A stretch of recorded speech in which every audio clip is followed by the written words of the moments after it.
Bonsoir à tous, soyez les bienvenus sur Maritima TV. Prenez place pour le journal, nous sommes le jeudi 17 avril et on s'intéresse pour commencer à Airbnb qui fait des ravages à Marseille, un dossier qu'on a déjà évoqué sur Maritima.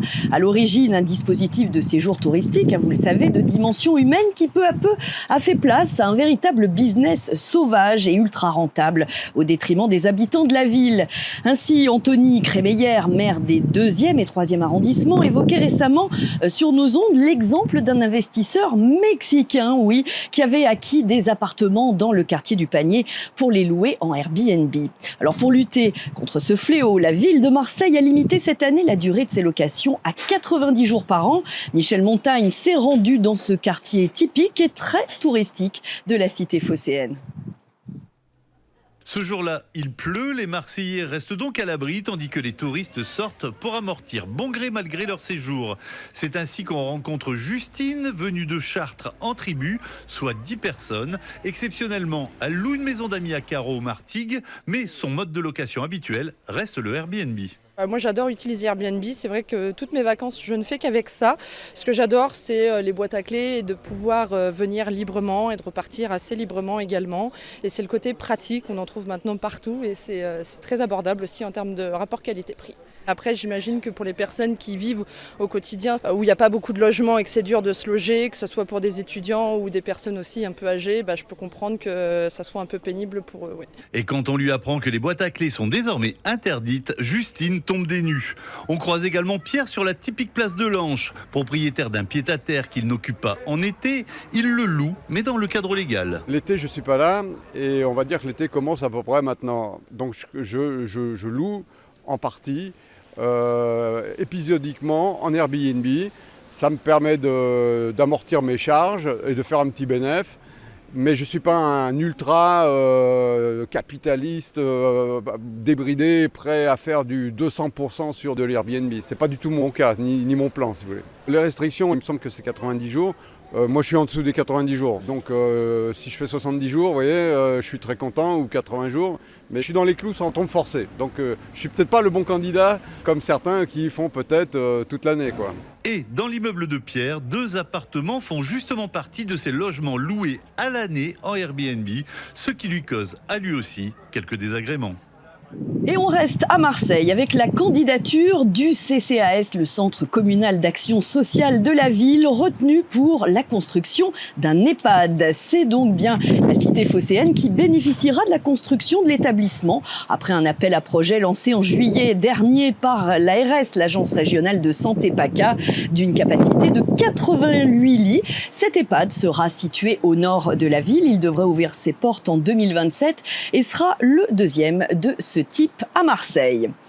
On revient sur les rassemblements solidaires pour les journalistes à Gaza. Les organisations internationales de défense des journalistes, comme Reporters sans frontières, appelaient la profession à se rassembler hier. À Marseille, une centaine de journalistes se sont réunis sous l'ombrière du Vieux-Port. Ils ont dénoncé les bombardements israéliens sur la bande de Gaza qui ont tué près de 200 journalistes palestiniens en 18 mois. Des chiffres alarmants qui ont fait réagir Colline Charbonnier, journaliste pour le média indépendant 1538 Méditerranée. Elle est au micro de Michel Montagne. En fait, on en est aujourd'hui à Gaza à préparer son testament au cas où, dans l'exercice de son métier, on ne reviendrait pas.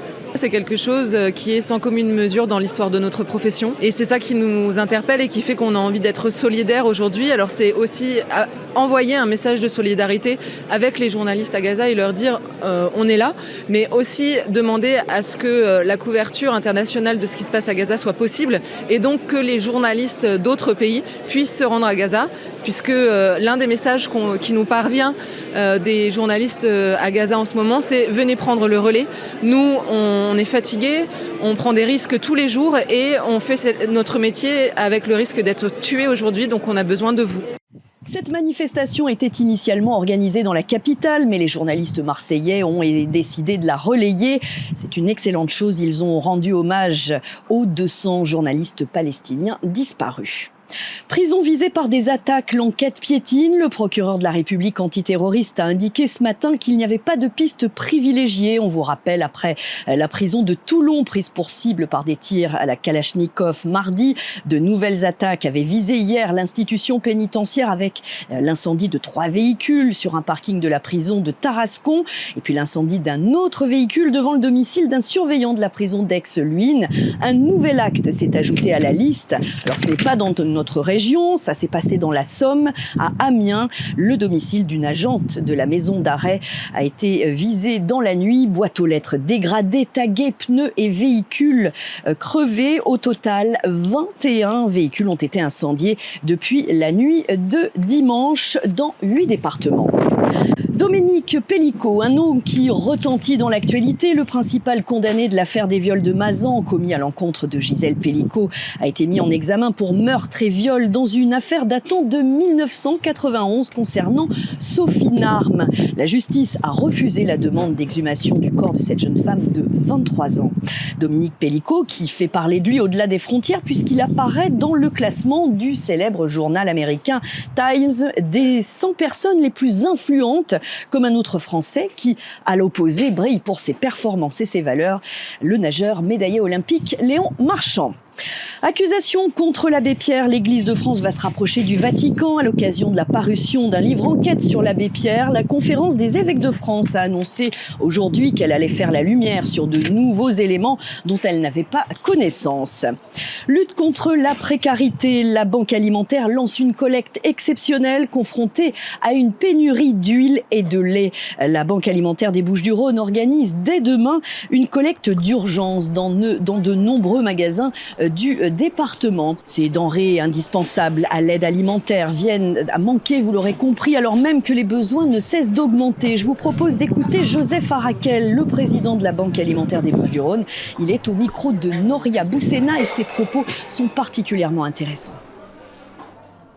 Nos stocks sont vides et on a besoin de reconstituer ces stocks. Donc en particulier le public des étudiants, où il y avait 300 personnes par semaine en 2019.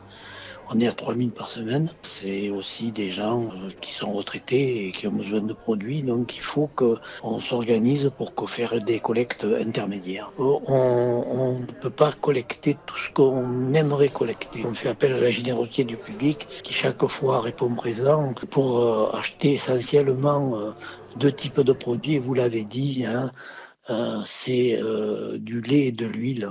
Bon, il nous manque beaucoup d'autres choses, mais déjà, si on arrive à pallier et à reconstituer nos stocks sur ces produits de base, ça sera déjà une grande avancée. On compte évidemment sur votre générosité dès demain et tout au long du week-end. Faites un bon geste pour connaître la liste des lieux de collecte. Vous avez toutes les infos dispo sur le site officiel de la Banque alimentaire. Des accès aux espaces verts très disparates en France, les Aixois et Marseillais mal lotis. C'est ce qui ressort d'une étude de l'INSEE. La moitié des habitants des grands centres urbains de France n'ont pas accès à un espace vert public à moins de 5 minutes de marche à pied de leur domicile. La part de population qui a accès à un espace vert à moins de 300 mètres est d'environ 40% seulement à Marseille et 30% à Aix. Alors évidemment, cette analyse ne vise pas à distribuer des bons ou mauvais points, mais surtout à mesurer la capacité des villes à donner un accès immédiat à la nature qui, selon l'Organisation mondiale de la santé, joue un rôle essentiel pour la santé publique et le renforcement des liens sociaux. On en profite pour vous rappeler que la ville d'Aix participe au projet scientifique Air Fresh. On vous en a parlé sur la place de l'Arbre en zone urbaine pour faire baisser la pollution et la température. Un très bon pas. En réponse aux attaques contre la science aux États-Unis, l'université d'Aix-Marseille fait une annonce. Elle accueillera des premiers chercheurs américains début juin. L'établissement a lancé son programme Safe Place for Science afin d'attirer les scientifiques américains qui ont fait le choix de quitter les États-Unis après l'annonce de Donald Trump des coupes budgétaires dans le monde de la recherche. La neige arrive, mais avec galère sur la route des Alpes aujourd'hui. Météo France l'avait annoncé. Le fameux retour d'Est a frappé le département des Hautes-Alpes, le Queyras, le Briançonnais notamment. Voiture en travers de la route, col de Montgenèvre fermé temporairement. Vous êtes peut-être déjà redescendu des stations de ski pour ces vacances de printemps. En tout cas, entre 20 et 40 cm de neige sont tombés dans la nuit. Des cumuls de neige particulièrement importants pour un mois d'avril. Le risque d'avalanche reste très élevé. Prudence donc, si vous êtes encore en altitude. Et puis des chutes de neige qui ont été là aussi particulièrement abondantes en Savoie, puisqu'une personne a été ensevelie par une coulée de neige dans la station de Val Thorens après une alerte orange avalanche en état critique à l'heure où je vous parle. Les habitants de Val Thorens comme ceux de Tignes ont été appelés à rester confinés. On attend évidemment le retour du beau temps a priori pour demain. On a encore du vent, vous le constatez depuis le début de ce journal, mais le soleil est là et il devrait percer davantage demain. Un mot de sport, allez, sur la glace, si l'ambiance des Spartiates vous manque, eh bien, ne ratez surtout pas les 2 matchs de l'équipe de France de hockey sur glace au Palais Omnisport de Marseille. Demain et samedi, les hockeyeurs français reçoivent la Suisse dans le cadre de leur préparation pour les championnats du monde 2025 à Stockholm, une aubaine. Parmi eux, Fabien Colotti, c'est l'attaquant des Spartiates. Il est prêt pour ce match, d'autant que l'équipe de France, il connaît bien. Écoutez ces propos recueillis par Sarah Le Guen. On a pour moi l'habitude de porter ce maillot français depuis quelques saisons, mais jamais, j'ai jamais eu l'occasion de le porter ici à Marseille. Donc non, c'est une belle occasion pour nous de se montrer devant nos supporters. On est très heureux et très fiers de porter ce maillot ici à Marseille. On a un public qui répond présent même pour les matchs internationaux. En tant que Marseillais, forcément, ça rajoute quelque chose d'un peu spécial de jouer devant ses supporters. Donc non, très très content, on a hâte. Le hockey, c'est un sport un peu spectacle, ça va avec l'ADN du Marseillais. C'est magnifique de jouer devant une salle comble avec cette ambiance, c'est vraiment fabuleux pour nous.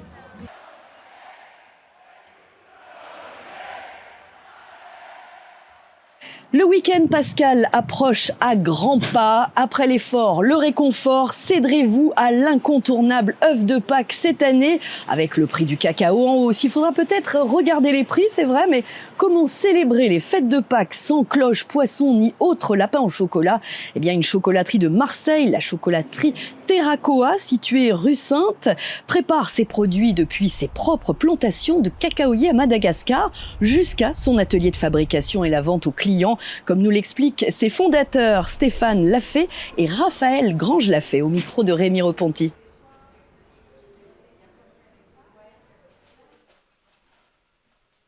Moi, je suis à la fois producteur, transporteur et consommateur de mon cacao. Donc je m'achète à moi-même mon cacao, donc évidemment je définis le prix que je veux.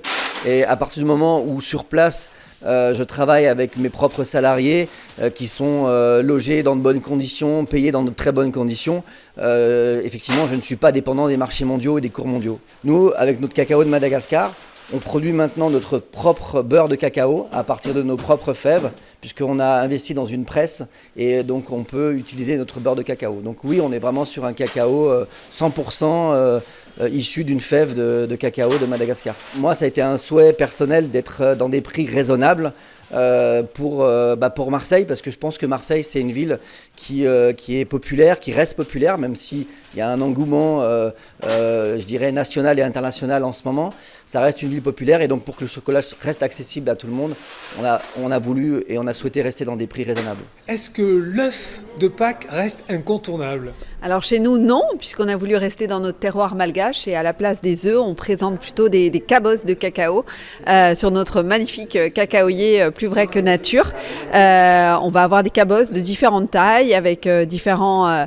il y en a pour tous les goûts. Il y a du lait, il y a du chocolat noir, bien sûr, et avec des pralinés à l'intérieur. On peut avoir des lémuriens, et c'est vrai qu'il n'est pas rare d'en croiser sur la plantation à Madagascar. Donc on les présente pareil avec du chocolat noir ou du chocolat au lait.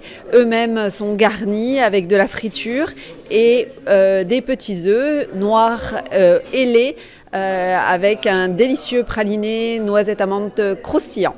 Ça change un petit peu des œufs traditionnels. Je sais pas vous, mais moi, franchement, ça a réveillé la gourmandise qui sommeille en moi. Alors justement, on va rester dans le thème du chocolat jusqu'au bout, puisqu'il y a une distribution d'œufs de Pâques qui est prévue à Martigues, sur le parking de la Halle. Où ça? Eh bien, au festival de la Fête Foraine. Notez bien, ce sera samedi à 15h. Et puis, profitez demain de l'amélioration du temps pour terminer cette seconde semaine de vacances scolaires avec les enfants. Profitez des attractions, des stands de friandises. Les forains en ont besoin. C'est vrai qu'ils n'ont pas été très gâtés par la météo depuis qu'ils sont en place. Allez, reste à vous souhaiter une excellente soirée sur Maritima TV. On se dit à demain pour un nouveau journal. Salut!